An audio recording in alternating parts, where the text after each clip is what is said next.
निस्संदेह संगीत से जिन व्यक्तियों को थोड़ा भी प्रेम होगा वे तानसेन के नाम से भली भांति परिचित होंगे।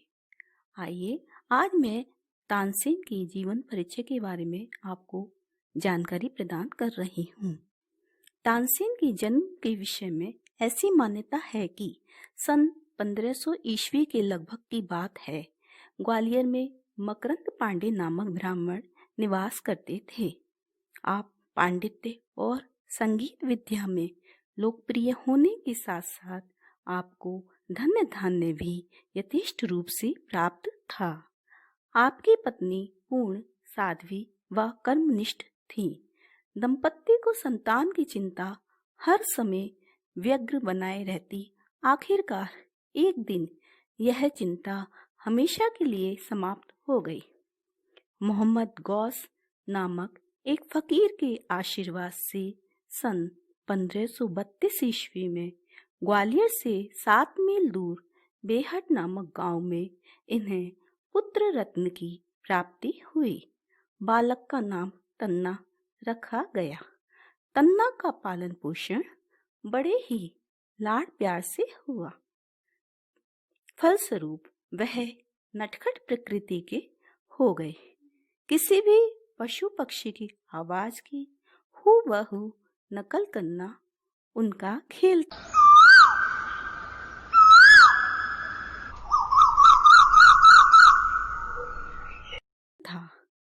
शेर की बोली बोलकर अपने बाग की रखवाली करने में तन्ना को बड़ा मजा आता था। इसी प्रसंग से एक रोचक घटना हुई। एक दिन वृंदावन के महान संगीतकार सन्यासी स्वामी हरिदास जी अपनी मंडली के साथ उसी बाग से होकर गुजरे तो बालक तन्ना ने एक पेड़ की आड़ में छुपकर शेर जैसी दहाड़ लगाई।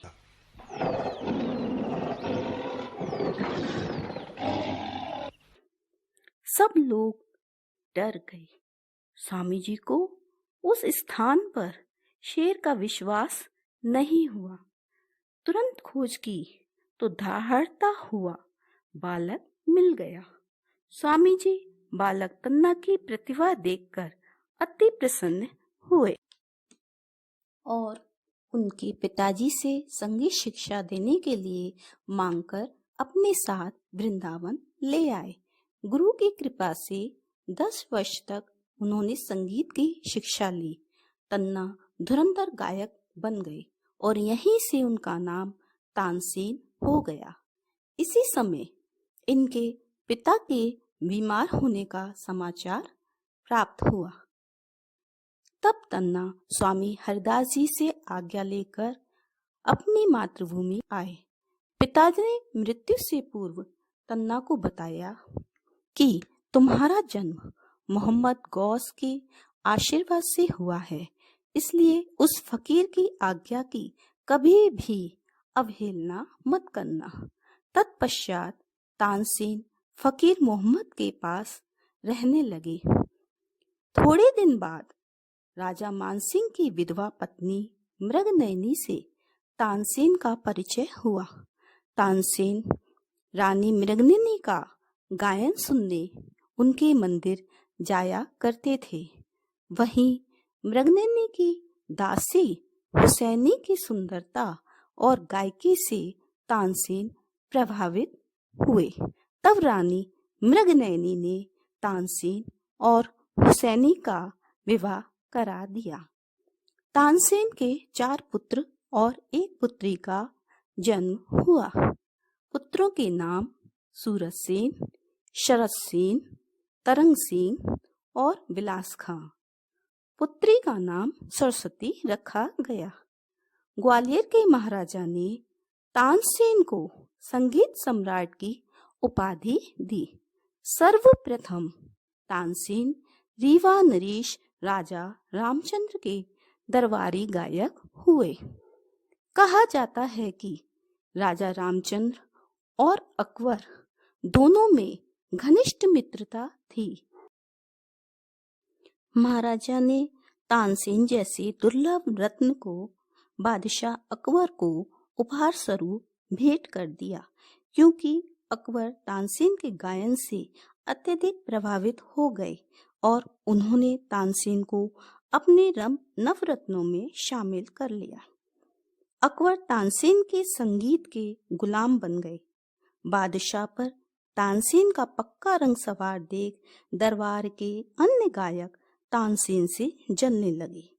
किंवदंती है कि ये सब लोग बादशाह के पास पहुंचे और कहा कि तानसेन से दीपक राग सुना जाए, क्योंकि तानसेन के अलावा दीपक राग कोई भी गायक ठीक ठीक नहीं गा सकता है।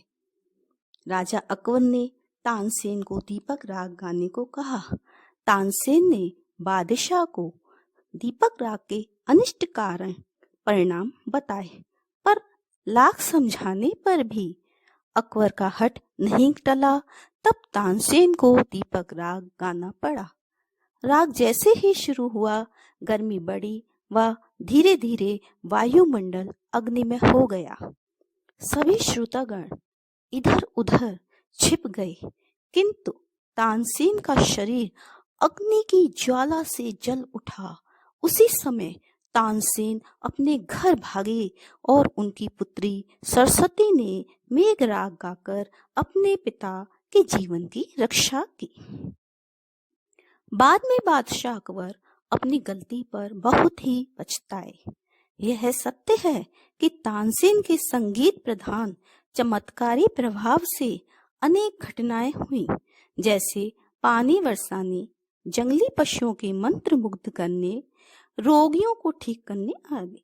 तानसेन ने कई रागों की रचना की, जैसे मियाँ मलार, दरबारी कानड़ा, मियाँ की सारंग आदि। तानसेन के राज्य में अन्य ऐसा कोई गायक नहीं था जो तानसेन के सामने ठहर पाता हो। तानसेन ने राज्य में घोषणा करवा दी थी कि जो भी गायक गाएगा पहले उसे मुझसे प्रतियोगिता करनी होगी और जो हारेगा उसे मृत्यु दंड दिया जाएगा। इस प्रकार बहुत से गायकों को अपनी जान गंवानी पड़ी। बैजू बावरा भी उस समय महान संगीतज्ञ हुए। उन्होंने तानसेन को हराया, परंतु बैजू बावरा ने तानसेन को क्षमा कर विशाल हृदय का परिचय दिया। सन 1585 में दिल्ली में तानसेन का स्वर्गवास हुआ। इच्छानुसार तानसेन का शव ग्वालियर पहुंचाया गया और मोहम्मद गौस की कब्र के बराबर उनकी समाधि बनाई गई। तानसेन की मृत्यु के पश्चात उनके पुत्र विलास खां ने तानसेन के संगीत को जीवित रखा। आज भी ग्वालियर में तानसेन समारोह प्रतिवर्ष मनाया जाता है। संगीत के इस महान कलाकार को श्रद्धांजलि अर्पित की जाती है। ऐसा लगता है कि वे आज भी हमारे साथ हैं। आशा है कि आपको मेरी ये वीडियो पसंद आई होगी।